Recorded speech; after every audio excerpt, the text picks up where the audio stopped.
ओ भगवते वासुदेवाय सज्जनों, अब यहाँ पर प्रहलाद और नारायण का तुमुल युद्ध है और भक्ति से विजय की प्राप्ति हुई है प्रहलाद को। आइए चलते हैं सीधा कथा की तरफ। पुलस्तुवाच शांगर पाणिन मायांतम दृष्टागे दानवेश्वर परिभ्राम्य गदाम वेगान मूर्धि साध्यम ताडयत ताडित स्यास्कदया धर्मपुत्र नारद नेत्राभ्यम पदद्वारी वहिनी वर्ष निभम भुवि। पुलस्त जी बोले, प्रहलाद जब हाथ में शांकर धनुष लिए भगवान नारायण को सामने आते देखा तो अपनी गदा घुमाकर वेग से उनके सिर पर प्रहार कर दिया। नारद जी गदा से प्रताड़ित होने पर भगवान नारायण के नेत्र से आग के स्फुलिंग के समान आंसू पृथ्वी पर गिरने लगे और नारायण के सिर पर चलाई गई वह गदा भी सैकड़ों टुकड़ों में टूट गई। वीर दैत्येंद्र ने रथ पर आरूढ़ हो धनुष लेकर अपनी तरकस से बाण निकाल लिया। फिर क्रोधाग्न प्रहलाद ने शीघ्रतापूर्वक धनुष चढ़ाकर गृध्र के पंख वाले बाणों को नारायण की ओर चलाया। नारायण भी बड़े शीघ्रता से अपनी ओर आ रहे उन अर्धचंद्र तुल्य बाणों को अपने बाणों से काट डाला। कुछ दूसरे बाणों से प्रहलाद को विद्ध कर दिया। तब दैत्य ने नारायण और नारायण ने दैत्य के एक दूसरे को मर्म भेदी सीधे चलने वाले बाणों से भेद दिया। उस समय कैलाश युक्त विचित्र एवं सुंदर युद्ध को देखने की इच्छा वाले देवताओं का समूह आकाश में एकत्रित हो गया। उसके बाद बड़े जोर जोर से बजने वाले नगाड़ों को बजाकर देवताओं ने भगवान नारायण और दैत्य राज के ऊपर अनुपम रूप में पुष्पों की वर्षा करने लगे। नारद जी अद्भुत पराक्रमी नारायण के प्रहार से प्रहलाद का हृदय विध गया। फलतः वे बेहोश होकर रथ के पिछले भाग में गिर पड़े। यह देखकर सारथी उन्हें वहां से हटाकर दूर ले गया। बहुत देर तक जब वे उन्हें चेतना प्राप्त हुई तब होश आया। वे पुनः धनुष लेकर नर नारायण से युद्ध करने के लिए संग्राम भूमि में आ गए। उन्हें आया देख नारायण ने कहा, दैत्येंद्र अब हम कल प्रातः युद्ध करेंगे, तुम भी जाओ, इस समय अपना नित्य कर्म करो। अद्भुत पराक्रमी नारायण ने ऐसा कहने में प्रहलाद नैमिषारण्य चले गए और वहां अपने नित्य कर्म संपन्न किए। हे नारद जी, इस प्रकार भगवान नारायण एवं दानव इंद्र प्रहलाद दोनों में युद्ध चलता रहा। रात में प्रहलाद विचार क्या करते थे कि मैं युद्ध में इस दंभ वाले ऋषि को कैसे जीतूंगा। इस प्रकार प्रहलाद ने भगवान नारायण के साथ 1000 दिव्य वर्षों तक युद्ध किया, परंतु वे उन्हें नारायण को जीत न पाए।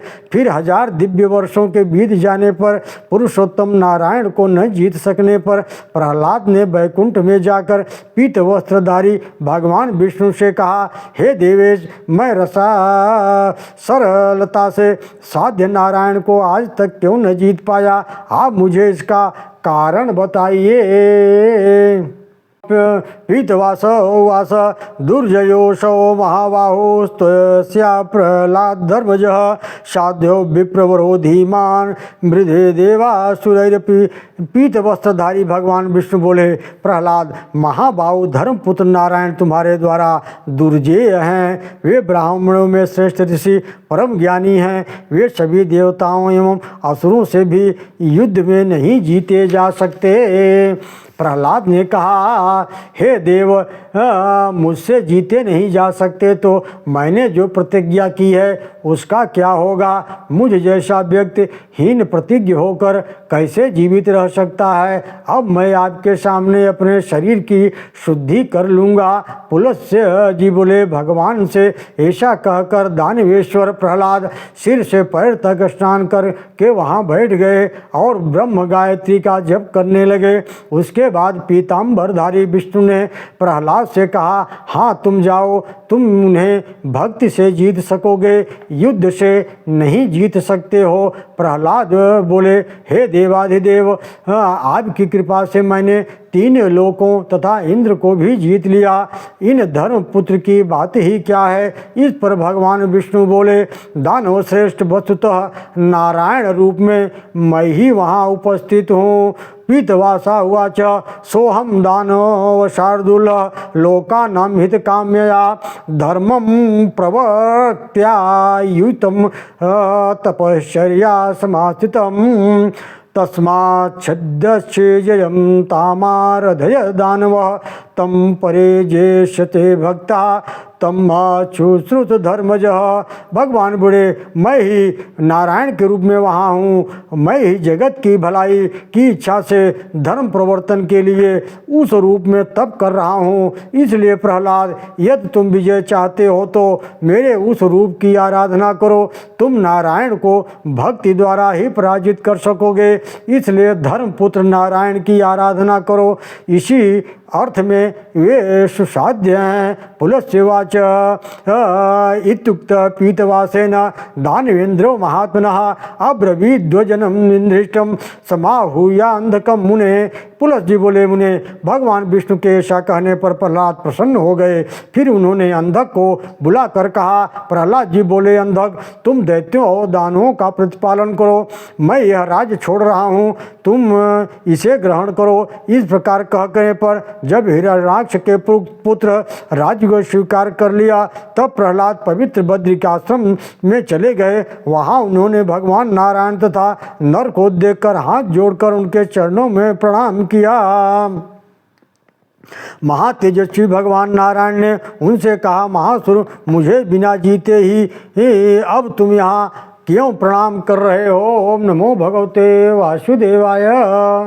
उवाच, कस्तं जेतुं प्रभो शक्तः कस्त्व पुरुषोऽधिकः त्वं हि नारायणोऽनन्तः पीतवासा जनार्दनः त्वं देवपुण्डरीकाक्षस्त्वं विष्णुशङ्खचापधृग त्वमप्यो महेशान शाश्वतः पुरुषोत्तमः त्वं योगिनश्चिन्तयन्ति चार्यन्तन्ति मनीषिणः जपन्ति स्नातकास्त्वं च त्वयन्ति त्वं याज्ञिका त्वयुच्यो ऋषिकेश शुक्रपाणिर्धरार्धर महामीनो हयशिरास्त्वमेव वरकच्छपः हिरण्याक्ष रिपुः श्रीमान् भगवान्नथ शुक्रः मत्तीर्नुषनरकरो भवानपि नृकेशरः ब्रह्मा त्रिनेन्द्रो मरराङ्गहुताश प्रेताधिपो निरपति शमीर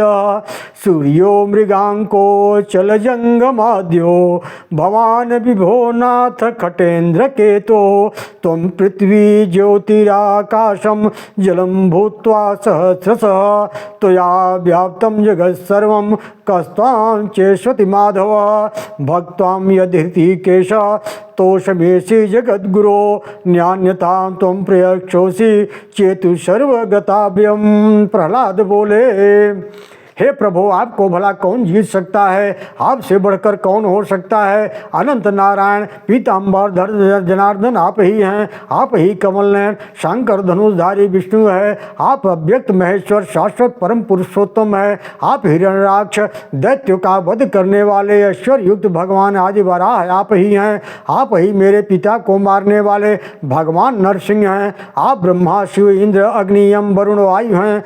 हे स्वामी, हे खड़ेन्द्र केतु गणध्वज, आप सूर्य चंद्र स्थावर जंगम आदि हैं। पृथ्वी अग्नि आकाश और जल आप ही हैं। आपको कौन जीत सकता है। भगवान उवाच, परितोष्टि तुम ते दैत्य स्वेनानेन सुब्रत भक्त्वा त्वन्यचाहं त्वया दैत्य पराजितस्य पुरुषो दैत्य दण्डयम् प्रयच्छसि दंडार्थ में प्रदास्यामि वरम वृणुयमीच्छसि। भगवान बोले, सुब्रत दैत्य, तुम्हारी इस स्तुति से मैं संतुष्ट हूँ।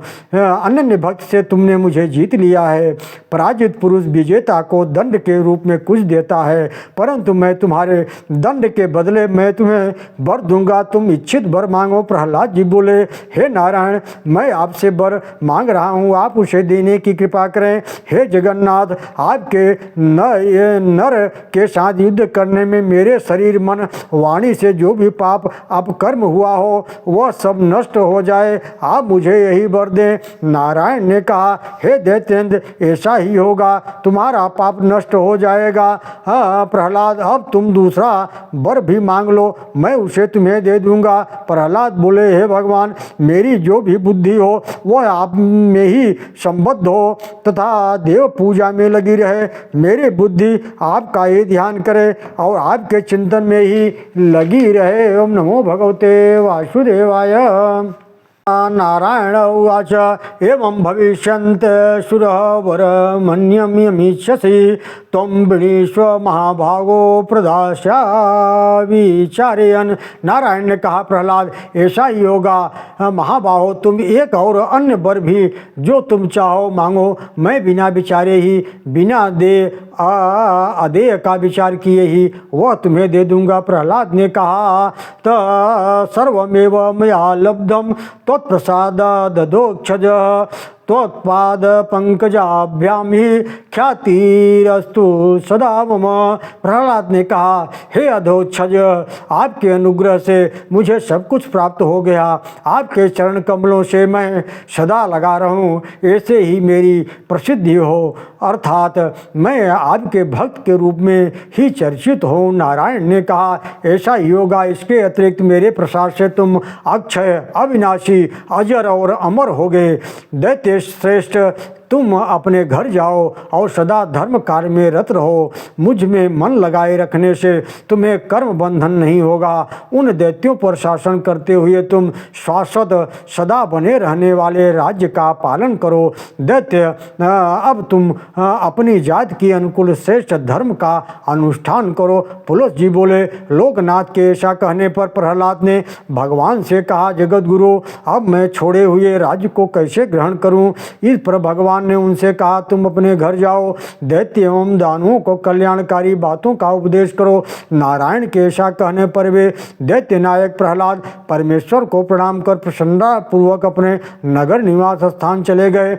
अंधक और दानवों ने प्रहलाद को देखा एवं उनका सम्मान किया, उन्हें राज स्वीकार करने के लिए अनुग्रहित किया, किंतु उन्होंने राज स्वीकार नहीं किया। दैत्येश्वर प्रहलाद राज्य को छोड़कर अपने उपदेशों से दानव श्रेष्ठों को शुभ मार्ग में नियोजित तथा भगवान नारायण का ध्यान स्मरण करते हुए योग के द्वारा शुद्ध शरीर होकर विराजित हुए। नारद जी, हे नारद जी, इस प्रकार पहले पुरुषोत्तम नारायण द्वारा पराजित दानवेंद्र प्रहलाद राज्य छोड़कर भगवान नारायण के ध्यान में लीन होकर शांत एवं सूर्य सुस्थिर हो गए। ओम नमो भगवते वासुदेवाय।